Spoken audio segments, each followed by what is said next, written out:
Dr. Ashwin Dalal has done his MBBS and MD in pediatrics from Goa Medical College, Goa, and he secured gold medal in his medical course.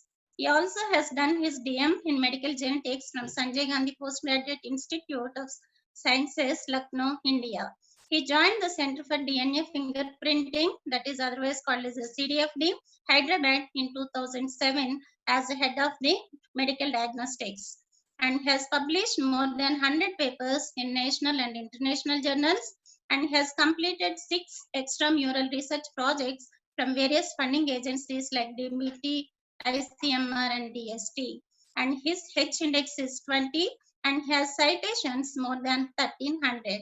And his research interests include delineation of dysmorphic syndromes, mapping of genes, and molecular analysis of genetic diseases. He is founding member and past secretary of Society for Indian Academy of Medical Genetics. And he is also interested in teaching medical genetics and has conducted lectures in local medical colleges and national conferences. So with this small introduction, I welcome today's speaker of the webinar, Dr. Ashwin Dalal. And now I request our principal, Professor Y. Ashok, to speak few words about this webinar.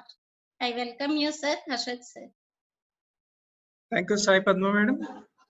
Good morning, Dr. Ashwin Dalal sir, and good morning, Dr. Sai Padma, Dr. S. Padma, other faculty members, and the 387 delegates who have registered for the webinar.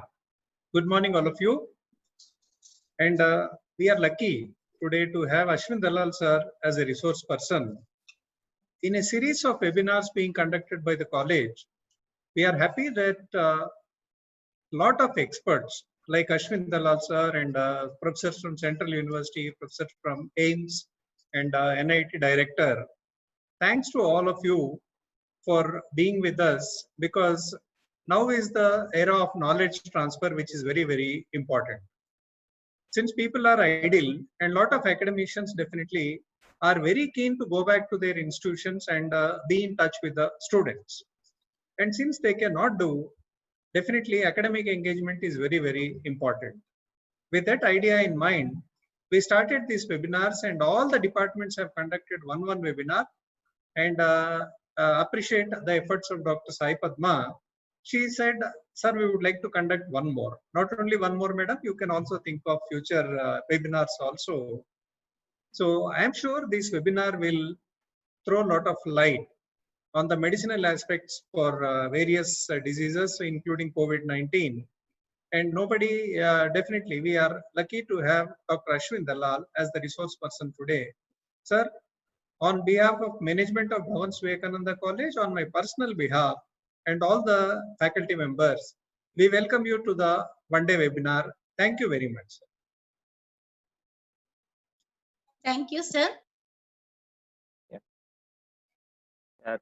Thank you very much, Dr. Ashok and Dr. Sai Padma, for inviting me as well as organizing this webinar. So it's really good. So many participants are there because of this times of COVID-19. Everybody is really confined. So it's good to be in touch with so many people. So today, what I'll be dealing with basically is use of molecular diagnostic techniques in modern medicine, how we are already using it in our day-to-day practice, and it's important for a modern biologist or a modern day medical practitioner to know about the principles. So today we'll go over general about all the principles of molecular diagnostics that are used, and I'll show you some examples of how we are able to use it in patient diagnosis, or how we are able to help the families with some genetic diseases using this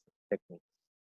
So to begin with molecular diagnostics, let's begin from the basics. So we all know that our body is made up of cells, and these cells have a lot of organelles, and in the genetic parlance, we are mainly interested in the nucleus. So that is where the genetic materials.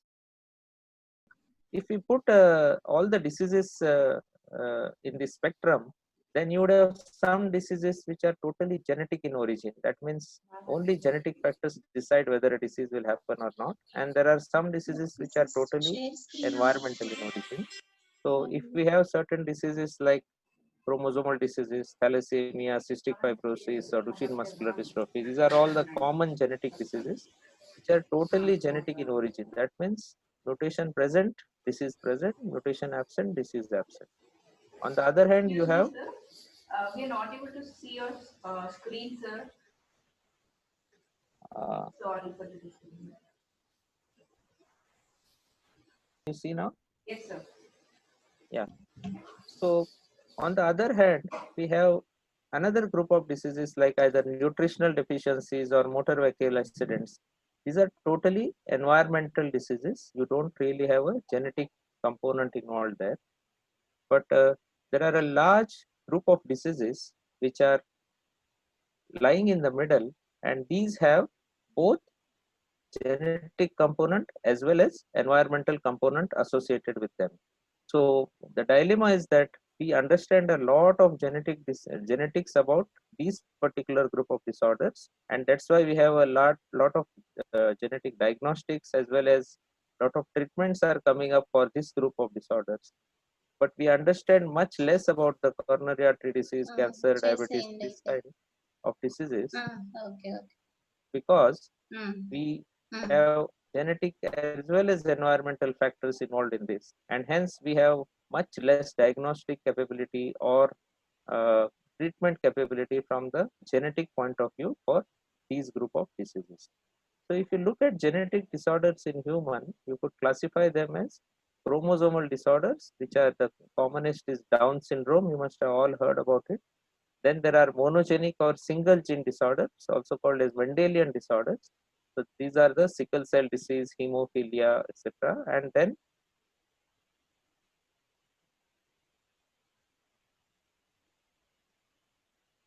the third group is multifactorial disorder and all such diseases. So in today's topic, we are going to mainly speak about the monogenic disorders.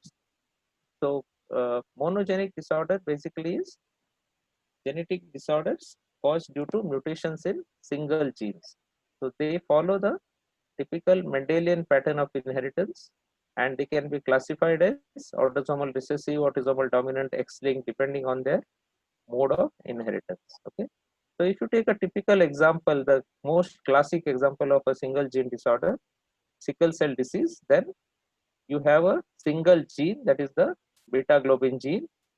You have a single mutation, that is a GAG to GTG mutation, which changes valine to glutamic acid, and you have a single disease, that is the sickle cell disease. So this is the classical paradigm of a single gene disorder. But we will see in the next few slides that this is not really common with all the genetic diseases, and there is a lot of complexity involved in the genetic diseases. As opposed to this, if you look at the multifactorial disorders, here multiple genes are involved instead of a single gene, and in each family different genes contributes to different amount of contribution to the particular disease, and hence it is very difficult to study this group of disorders. So we are mainly talking about the monogenic disorders when we use the molecular diagnostics in genetic diseases. Okay. So what is genetic testing? If you have to define genetic testing, it is analysis of human DNA in its various forms. So you may test the human DNA in the form of chromosomes. Then this field is called as cytogenetics. You can test it at the level of DNA, then it is called as molecular genetics. And if you do the testing at the level of protein or biomarkers, it is the biochemical genetics. So today we are going to confine to the molecular genetics and how this is used in testing for patients with genetic diseases. Now, if you want to know about molecular diagnostics, then the good thing is that it is the whole of molecular diagnostics, right from the simple PCR to the most modern next generation sequencing, all are based on only these two principles. So basically, if we understand these two principles of DNA, then we can understand any of the genetic testing for molecular diagnostics that is used. The complementary hybridization and polymerase chain reaction these are the two important principles which we usually study in most of the textbooks that you will be studying about DNA. You will must be knowing about these two principles. So when we Sir, talk of please. complementary hybridization, hello, with a double bond. So AT and GC, this is a very strict kind of pairing, and this complementary hybridization is the principle that we use in southern blot, dot blot, reverse dot blot, or even the most modern microarrays that are used. So complementary hybridization is a very important principle that we use in these techniques. The other principle of diagnostics is the polymerase chain reaction. So this polymerase chain reaction is something where you make millions of copies of DNA so that we are able to. So basically in polymerase chain reaction, we are going to start with a double stranded DNA. So you have a 5' to 3' strand and a 3' to 5' strand. So the initial uh, part of the PCR is the denaturation, where you separate the two strands. So these two strands of DNA are separated. Ashwin Cheppamma. Then you primers will come and attach here. So these primers are short strands of DNA of about 20 nucleotides, and then you use a polymerase to extend this. So at the end of one cycle, from one DNA strand you have two DNA strands, and then you keep on repeating this over and over, so that at the end of about 30 cycles you will have millions of copies of this single strand, single DNA that you started with. So this principle is used in various techniques of molecular diagnostics like PCR, PCR RFLP, PCR SSCP, that Sanger sequencing, as well as the most modern next generation sequencing. So you can see just these two principles of complementary hybridization and polymerase chain reaction are the basis of all the molecular diagnostics that happens in routine practice. Okay, so at the end of a polymerase chain reaction, if you look at this geometric progression 2, 4, 8, 16, if you go on calculating, you can see that at the end of 30 cycles you have millions of copies of DNA, and now once it is in millions of copies, you can visualize it either using a gel electrophoresis or a capillary electrophoresis or any other technique. Okay.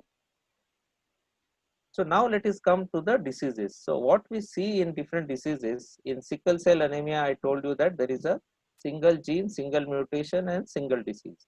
But that is not what happens in most of the other genetic diseases. So there is a lot of genetic heterogeneity, and this can be seen that same disease can be caused by different mutations in one gene. So if you take an example of thalassemia, you have 300 or 400 different mutations which can lead to the same disease, that is thalassemia. Or different diseases may be caused by different types of mutations. So if you have a particular gene, then different mutations in the same gene may lead to totally different diseases. So because of this lot of genetic heterogeneity, is very important to prove the genetic diseases at molecular level before doing a diagnosis. So this is the typical beta globin gene, the small gene which we usually mostly used in sequencing for thalassemia. You can see it is just having 3 exons, but there are a large number of mutations spread throughout the gene, and any of these mutations will lead to thalassemia. So we know that thalassemia caused by beta globin gene mostly is because of point mutations. If you take another example of a disease, common disease, that is muscular dystrophy, Duchenne muscular dystrophy, this is another common genetic disease. But if you can see here, this is a huge gene, and the most common mutation here is a deletion. Okay, so these black bars are showing that this much part of the gene is deleted in different patients. So here point mutations are seen in very few patients. Most of the patients will show deletion. So it is very important for us to know what type of mutations are present in a particular disease to develop a diagnostic technique. You can't use one diagnostic testing for all genetic diseases. So in humans, you have mainly two types of mutations. You either have a point mutation like a missense, nonsense, frame shift, small mutations, or you have large deletions and duplications where 1, 2, 3, 4, or even 100 exons are deleted or duplicated. So you will have to use specific tests for detecting each of these mutations. So if it is a point mutation, the classical example is thalassemia or cystic fibrosis. On the other hand, if it is a deletion duplication, then diseases involved are Duchenne muscular dystrophy or spinal muscular atrophy. So in a point mutation, your investigation of choice will be the sequencing, because you can nicely see the ATGC whether it is present or absent. On the other hand, if it is a deletion duplication, you will have to use other methods like real-time PCR, MLPA, or array hybrid comparative genomic hybridization to detect the deletion duplication. So it is very important to know what you are looking for when you decide to detect a particular type of mutation. So different mutation detection techniques can be used in depending on the situation. So sometimes we want to identify a known mutation. That means we know what is the mutation. We just want to detect whether it is present or absent in this particular family. So this typically we use in prenatal diagnosis when the child is not born. It is in the mother's womb, and we are trying to find whether the baby is affected or not. Or if we want to test the family whether any of the other family members are having the same disease as present in the patient. Whereas unknown mutation means here we do not know what is the mutation, we are just going to look for it, and that is used mostly in investigating the patient. So for the known mutation, when we already know the mutation and we just have to repeat it in the patient, there you could use different methods like Sanger sequencing, which is the gold standard method for any mutation detection, or a simple PCR, PCR RFLP, ARMS PCR, dot blot, or reverse dot plot. These are the various techniques you can use when you are detecting a known mutation. When you do not know what mutation to look for and you are going to screen the whole gene, then you can use techniques like again Sanger sequencing or linkage analysis, heteroduplex analysis, single stranded conformational polymorphism, protein truncation test, microarray, and the next generation sequencing. Nowadays, most of these tests have become obsolete. They are more in the textbooks, and most commonly what we use is the sequencing or next generation sequencing. So let's go and see how many of these tests are actually used. So PCR based methods mainly involve the PCR, MLPA, and we'll talk about the plotting methods. So let us take an example of this common disease, Duchenne muscular dystrophy, and how we go about testing for it. So what we know about this particular disease is that this happens mostly in children, and usually they have clinical features that they cannot get up from sitting position. They have increased creatinine phosphokinase in their blood, and their muscle biopsy can help us diagnose. So molecular testing basically we do for prenatal diagnosis or carrier testing or finding the mutation. So as I told you before, the common mutation type in Duchenne muscular dystrophy is large deletions or duplications of the gene. So this is a very big gene. It is the biggest gene in humans, almost 3 MB in size. And here you can see deletion duplication account for 70%. So when we decide to develop a diagnostic test here, we will have to design a diagnostic test which detects deletion duplication. And if that is negative, then we will have to go for a diagnostic test which can detect the point mutation. So for each gene, whenever you decide to develop a diagnostic test, you will have to know what is the common type of mutation in that particular disease and then plan for it. Now, if you want to plan for a diagnostic test that checks deletion, then the most easiest test is using a simple PCR. So a multiplex PCR which tests for 20 exons deletions was the first test described for this.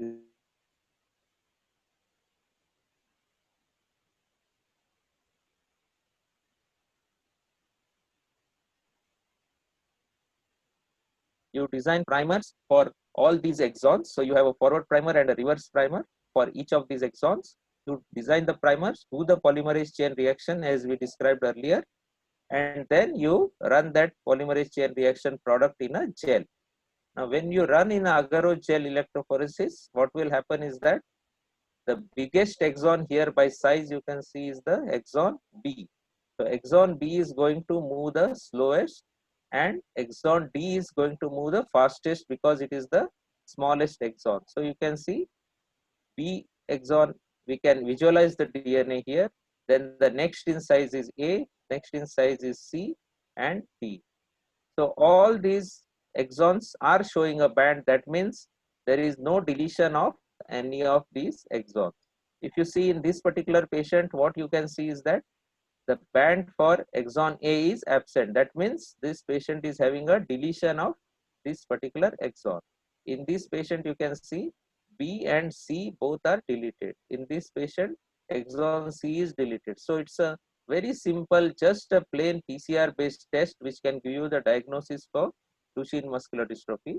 And the same I'll show you actually how it happens. So here, if you have a patient with Duchenne muscular dystrophy, we take the blood from the patient, we extract the DNA using the phenol chloroform extraction. After extracting the DNA, we do the PCR and then run it in a gel. You can see the same cartoon, the bands you can see here. So the patient here is having a deletion of exon 45, which corresponds to this particular band which is absent here. So what is the use of this? Because now this family comes in the next pregnancy. So in the next pregnancy, we take the chorionic villus sample or the amniotic fluid, we extract the DNA and we again check and we see that the same band is absent in the unborn child also. So in this case, because Duchenne muscular dystrophy is not a treatable disease, we cannot do much. Usually these patients die by about 20-25 years.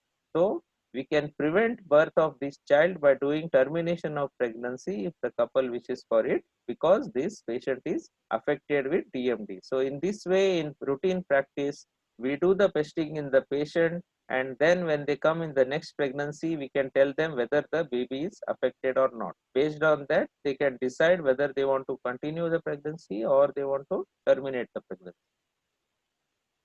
Now again, as we see in science, every time every test has a advantage and a disadvantage. Now with PCR, the disadvantage is that the PCR reaction is going to check only for 20 exons, but we know that DMD gene has 79 exons. It's a very big gene. So if we want to check for all exons at a time, or if the patient is not available and directly we want to do prenatal, so necessity is the mother of invention, we say. So newer techniques keep on coming. The next important technique which we used in our practice is called as multiplex ligation dependent probe amplification, simply called as MLPA.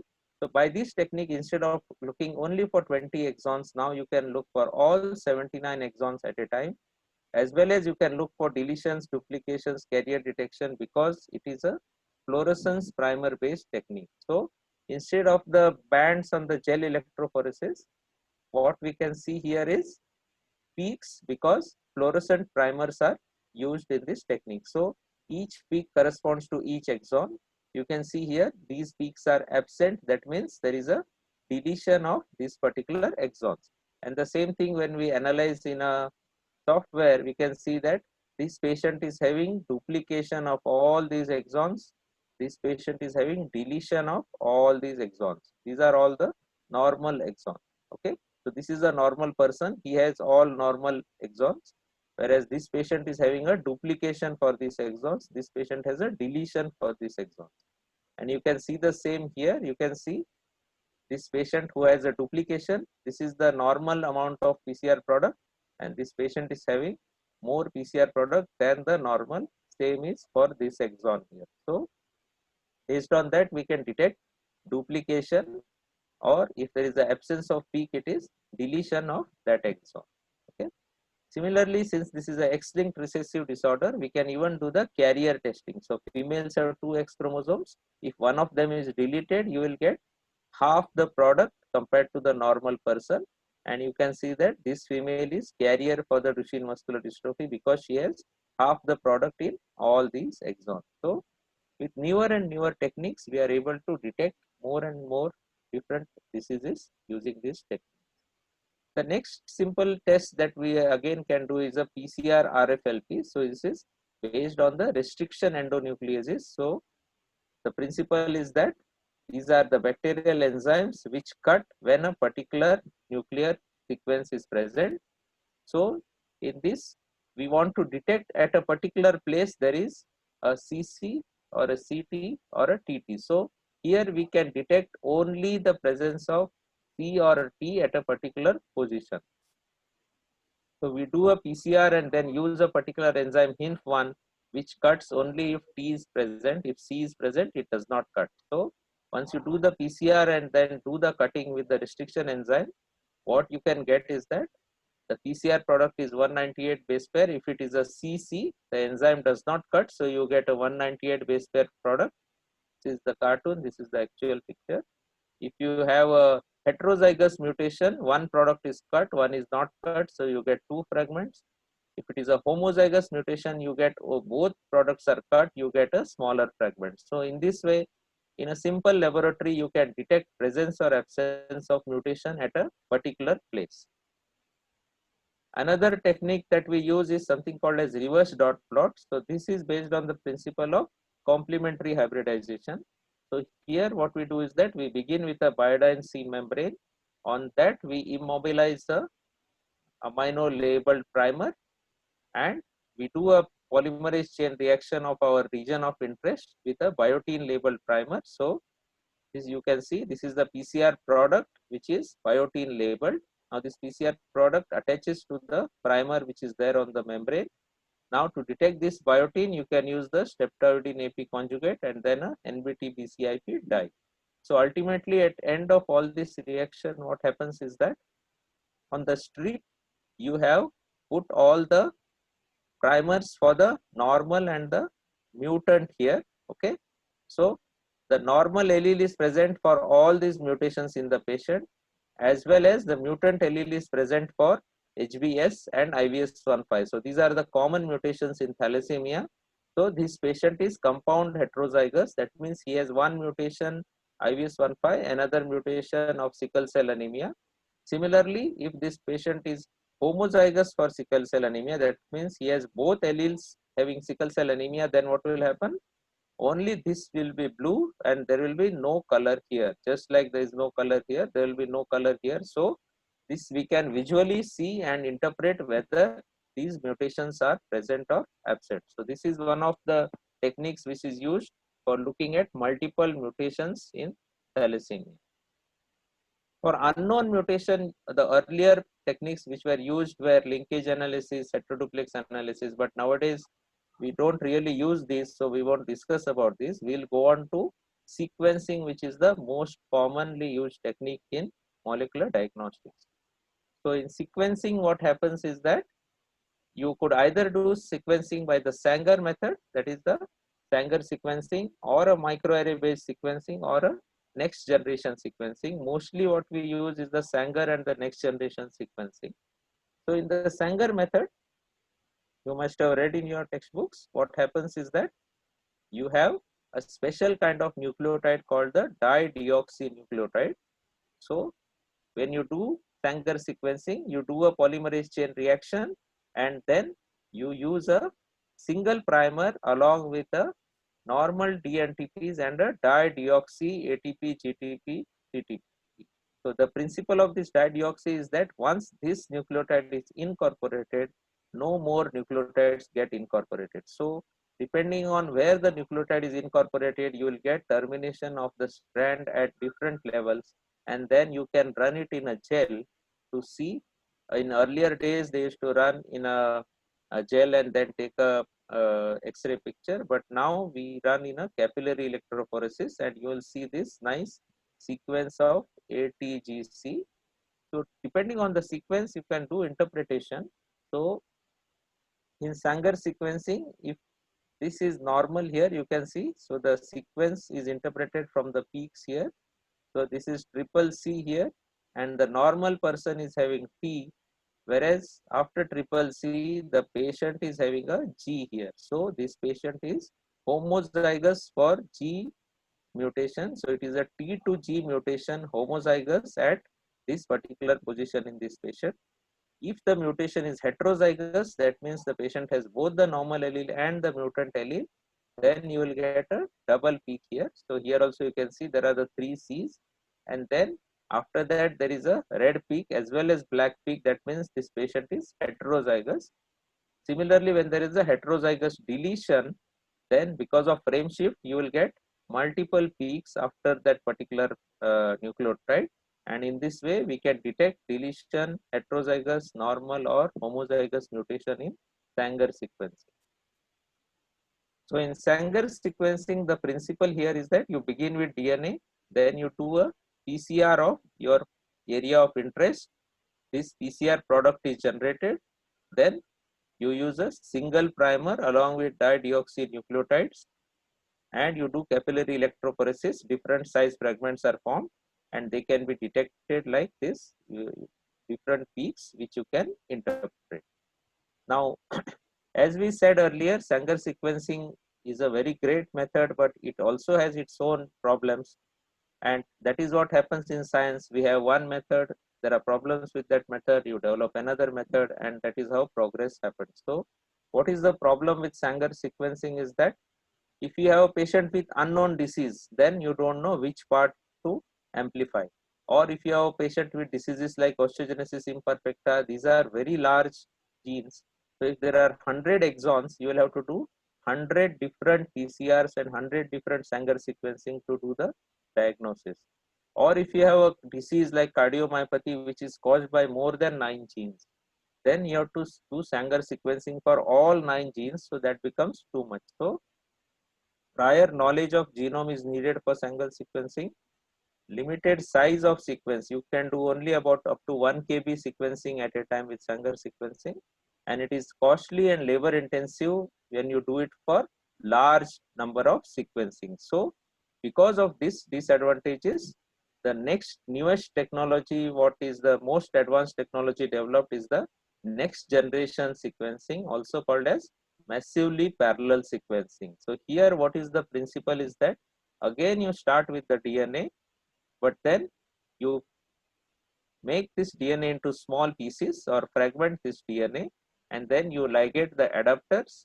After you ligate adapters, you do a small PCR reaction for few cycles, and then you just sequence whatever is there over here. In Sanger, you are just sequencing only one particular type of DNA. Here, whatever mixture is there, you just sequence everything in a massively parallel sequencing, and then ultimately the bioinformatic analysis helps us to find the mutation that we are looking for.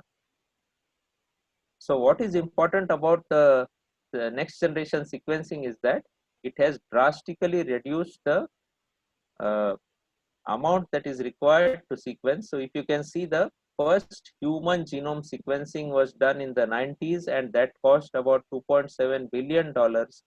Today, if you want to sequence a human genome, do human genome sequencing for maybe about 75,000 rupees. So that is the drastic decrease in the cost that is involved for sequencing has come, and that is why this is the most modern technique which we use in our routine practice for detecting mutations in patients with genetic disease.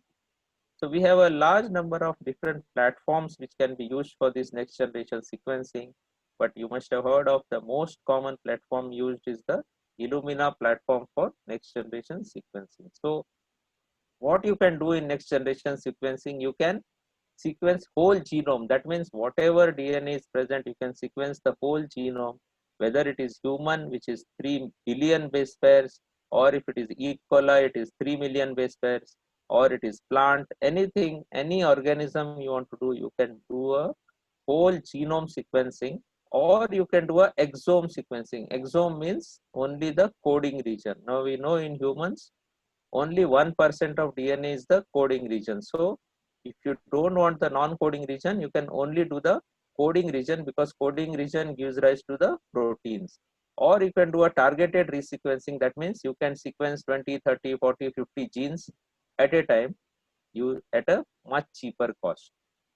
So what about whole genome versus exome? We know that only 1% of the human genome is the coding, and hence if you do a genome, it is 20 times cheaper compared to doing a exome is 20 times cheaper compared to doing a whole genome. And you can see the number of variants also. If you do a whole exome sequencing, you will get about 20,000 variants, and you have to find one variant within that to diagnose a condition. If you do a whole genome sequencing, you will get 22 lakh variants in one individual. and finding 1 in 22 lakh is much difficult. So in most of our patient testing, we mostly use the exome sequencing to identify the disease causing mutation. Targeted resequencing is used for sequencing for a group of genes responsible for a particular phenotype. So you can have a panel for deafness, blindness. So we know deafness is caused by about 70 genes, blindness is caused about more than 80 genes. Or you can have an inherited diseases panel, a inherited cancer panel, or cardiomyopathy panel. So different panels can be made for diagnosing different conditions. So this is an example of a cancer panel, an inherited cancer panel. So you can see BRCA1, BRCA2, P53, all these inherited cancer causing genes together you can sequence. So any family where there are multiple cancers, you can do this kind of a panel based testing. But again, next generation sequencing has its own problem. So as I told you, nothing is foolproof. In next generation sequencing, what happens is that we will have millions of sequencing reads, and you need a proper reference genome to map it to. And if you look at the Sanger sequencing, you have these nice peaks which you can visualize, but the next generation sequencing gives out data something like this, which is very difficult to read by human eyes, and you need a bioinformatic pipeline to analyze that. So NGS analysis pipeline is a complex kind of bioinformatic pipeline, but what we need to understand now is that any new age biologist or any new age clinician has to have knowledge about the bioinformatics to be able to understand the huge data that comes out of these modern sequencing techniques. So a biologist coming out in today's era has to have information both about the cells, the biology of the cells, as well as knowledge regarding the bioinformatics, how to analyze this huge amount of data. So let me show you this one case that we had to just reiterate to you how diagnostics helps in counseling the families. So this was a 26-year-old male patient here. So he had joint swellings and joint deformities right from childhood. Short stature was there, and same phenotype was present in the mother also. So if you know Mendelian genetics now, you will think that this is a autosomal dominant type of disorder because mother is affected, child is affected. Now this person was recently married to a female and he was planning for a pregnancy. So his question was, will this disease go to my children? Now without knowing the disease, what we would have told him is that if you marry a normal person by Mendelian genetics, the risk of recurrence in your children is 50%. So that is what advice that we can give if we don't know the disease. So you can see this is the patient with this swelling of fingers, the swelling of knees, and the x-rays show the classical enlargement of epiphysis. So basically, initially we thought that this is an autosomal dominant disorder with 50% risk of recurrence. But unless we know the condition, as I told you, we cannot decide what genetic testing to do. So when we read up about this particular disorder, it was fitting into one particular condition called as progressive pseudorheumatoid arthropathy of childhood. And that is caused by a gene called as WIS3 gene. So we did sequencing of this WIS3 gene in the patient and the mother, and we were expecting same mutation should be present in both of them. But to our surprise, if you can see here what has happened, this is a P2C mutation. You can see there is a red peak here and there is a blue peak here. Okay, so this is a homozygous P2C mutation in the patient and the mother. Now this is totally against the Mendelian inheritance pattern because in autosomal dominant disorder you expect a heterozygous mutation, but here both mother and child are having a homozygous mutation. So to solve this puzzle, what we have done is we sequenced all the other family members and we found that this was actually a autosomal recessive condition. So you can see this is the patient, this is the mother. Mother has married consanguineously and mother's parents also were consanguineous marriage. So because of consanguineous marriage, the mother's parents are carriers for this particular disease, he got affected, she again married consanguineously, and then this child is affected. But now, what does this tell us about the counseling for this family? So now this patient is having a homozygous mutation, and he has married a female which is totally normal. We sequenced her and found that she is not having any mutation. So if we want to predict the risk of recurrence now, the risk of recurrence will be almost 0% because he is homozygous for the mutation, he is not having any mutation. So one allele come from father, one from mother. All the children can only be heterozygous or carriers for the disease. So we could tell this patient about the treatment, natural course of disease, what is the cause of disease, but very important, we can tell him that as many children as he has no risk of having a child with the same disease. Recurrence risk is 0. There is no need of any prenatal diagnosis. So recurrence risk changed from 50% to 0% because we did a molecular diagnostics to identify the mutation. So in this way, it helps us in counseling the families whether prenatal is needed, how we can do prenatal diagnosis. So the application of molecular diagnostics is in genetic diseases where you can use it for diagnosis, for prognosis, that means to tell the family what will happen in future, for doing prenatal diagnosis and termination of affected pregnancy, for doing genetic counseling, reproductive planning and family screening, as well as pre-symptomatic testing for late onset disorders. So for all this, you can use the molecular diagnostics. In field of cancer diagnostics, you can use for diagnosis of the cancer, you can use for response to therapy, whether the patient is responding or not, drug selection, which drug to be used, familial cancers we already saw, as well as pre-symptomatic testing to prevent cancer. So cancer is a major area where molecular diagnostics is used. And in infectious diseases, we can see now the COVID virus is, the SARS coronavirus is already here, and we are again using the molecular diagnostics of real-time PCR to detect it. So we can use infectious diseases, we can use rapid and accurate diagnosis for identification of the organism.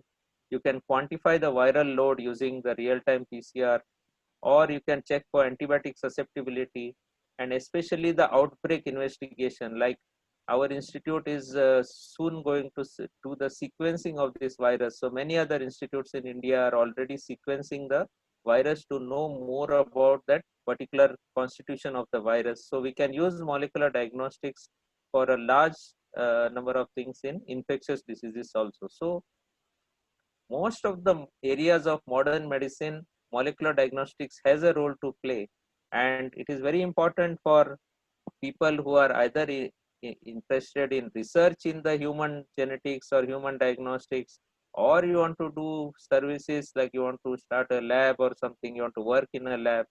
Everywhere else, molecular diagnostics is the basis now compared to pathological diagnosis or biochemical testing. Molecular diagnostics gives us the final answer in most of the diseases that we use it for. So thank you very much. I hope you were able to appreciate the importance of molecular diagnostics, how it is helping us really in our day-to-day practice. And I can take some questions if you are interested. Thank you.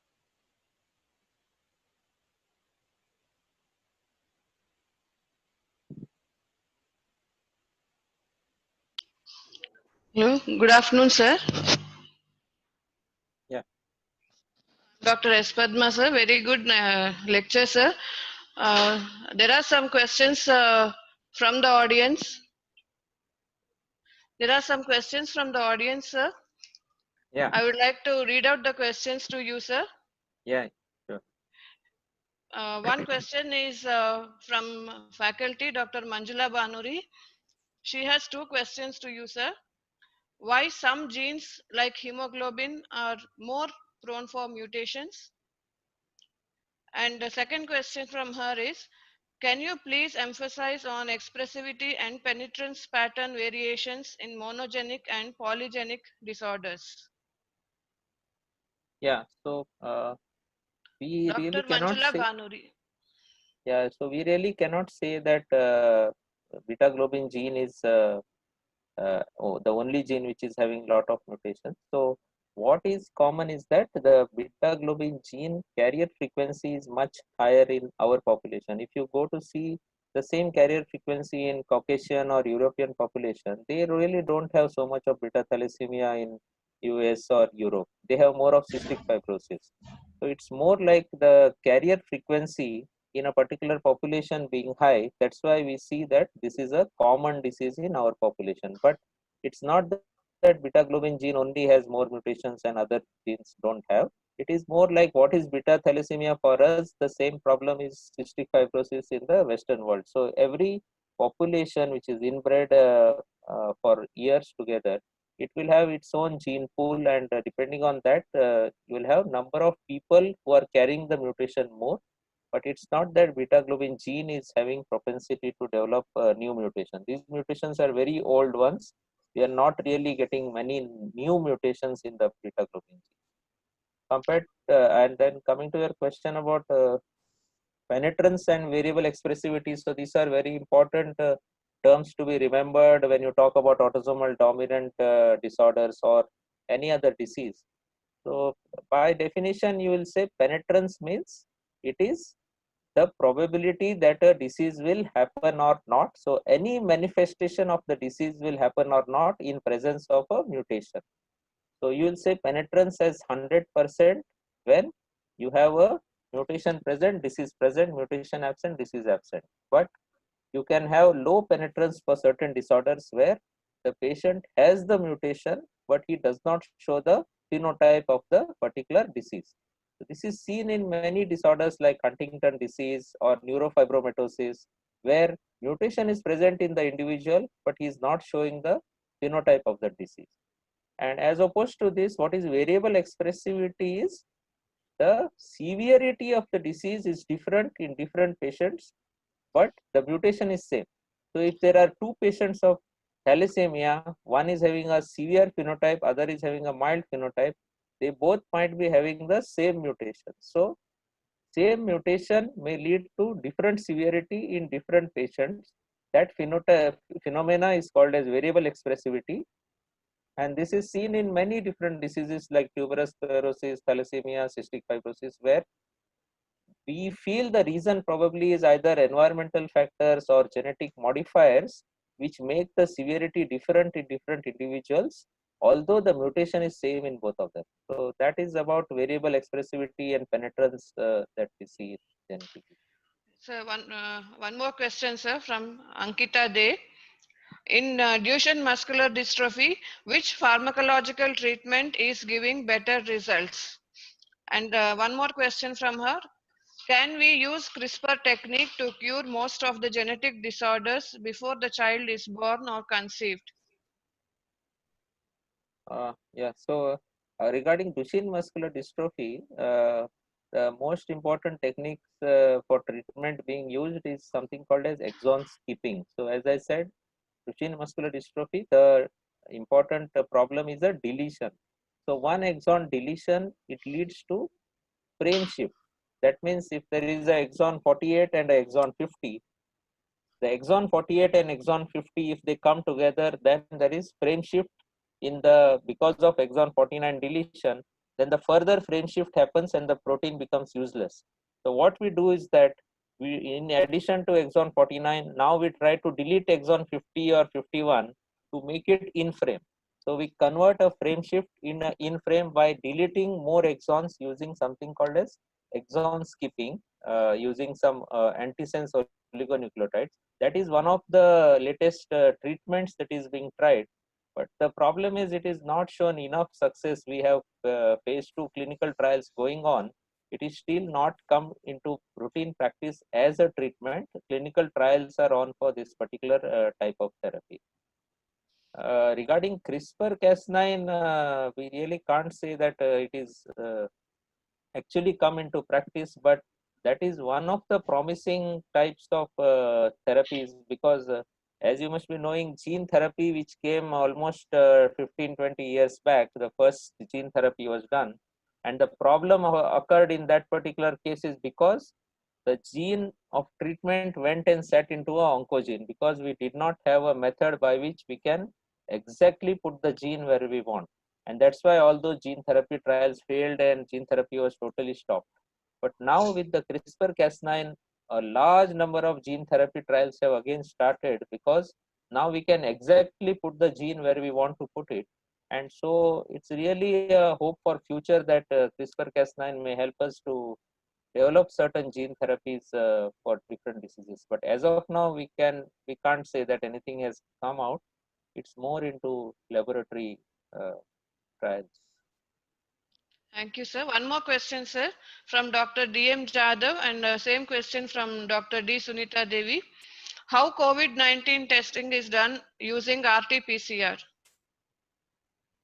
So COVID-19, as we know, it's a RNA virus. Okay, so what we do is that we extract the RNA from, so we get the samples in a viral transport media, the nasopharyngeal swab. So we extract the RNA out of that viral transport media. So the RNA is extracted, then it is converted into a cDNA. Now this complementary DNA, then we use specific primers which are very specific for the particular COVID sequence, and then we do PCR in a real-time PCR machine. So there we can look at the amplification of the COVID-19 related sequences. So if the amplification is present, then we say that this is positive. So real-time PCR is used for almost a lot of viral diagnostics like hepatitis B or HIV. All these viruses, real-time PCR is used for viral load calculation. Real-time PCR helps us to quantify how much PCR product is produced. So in that way, we can tell how much viral load is there. So it's not something new. We are using it already for a lot of viruses. COVID-19 also the same technique is used. Sir, one more last question, sir. Is there any software for detecting these genetic disorders like DMD and other conditions, sir? No, Any software cannot detect. No, you'll have to use the blood sample and then test. So software helps us to understand the data. Like Okay, if the peaks come or if gel is run, what that means, you can make a use of a software for that. Now, like next generation sequencing, we sequence whole genome, whole exome. That time you use a software to evaluate that data, but directly a software cannot tell whether a disease is present or absent. You need patient sample to okay. either patient sample or a X-ray, something you need. Based on that, you can do the diagnosis. And one more question from Sangeeta. In what stage of pregnancy a genetic disease can be identified perfectly? So that is what is called as prenatal diagnosis. So prenatal diagnosis, we can usually for most of the monogenic disorders, we do it around 12 to 13 weeks. So 12 to 13 weeks of pregnancy, we take a small piece from the placenta, which is called as chorionic villus sampling. So at 12 to 13 weeks, the lady comes to us under ultrasound guidance. We put in a needle and take out a few villi. So we do not touch the baby, and these villi are used to detect. If they come little later, we take the amniotic fluid. That is done around 15 to 16 weeks. So most of the testing in prenatal diagnosis happens in around 12 to 13 weeks. And I'm Dr. Mrs. Giroti, sir. Sir, I wanted to ask you about the clubbed feet. So clubbed feet, and how much chances are there for its inheritance? That equine sort of feet is there, no? Clubbed feet by birth. Yeah. I want to know about it, sir. So as I told you, club foot will come in the group of disorders which lie somewhere in the middle. So they are not totally genetically inherited. So we have genetic and environmental factors. So it is one of a multifactorial disorder. So here we cannot really do a genetic testing for patients with club feet. We don't have a particular gene which causes it. There might be genetic as well as environmental factors which decide that it happens. And mostly we treat club feet as a deformation. It's not a malformation, it's a deformation. That means by doing the surgical or this correction by putting the plaster and all, it can be corrected. So it's not considered as a genetic disease of malformation during development there is a problem. It's more considered like a either as a deformation due to some environmental factors or probably genetic factors which lead to it. But we cannot really do any diagnostic test for it. So we cannot tell about inheritance risks Okay. also. Yes. Thank you so much, sir. Excellent presentation. Congratulations for the team. Thank you, Yes. sir.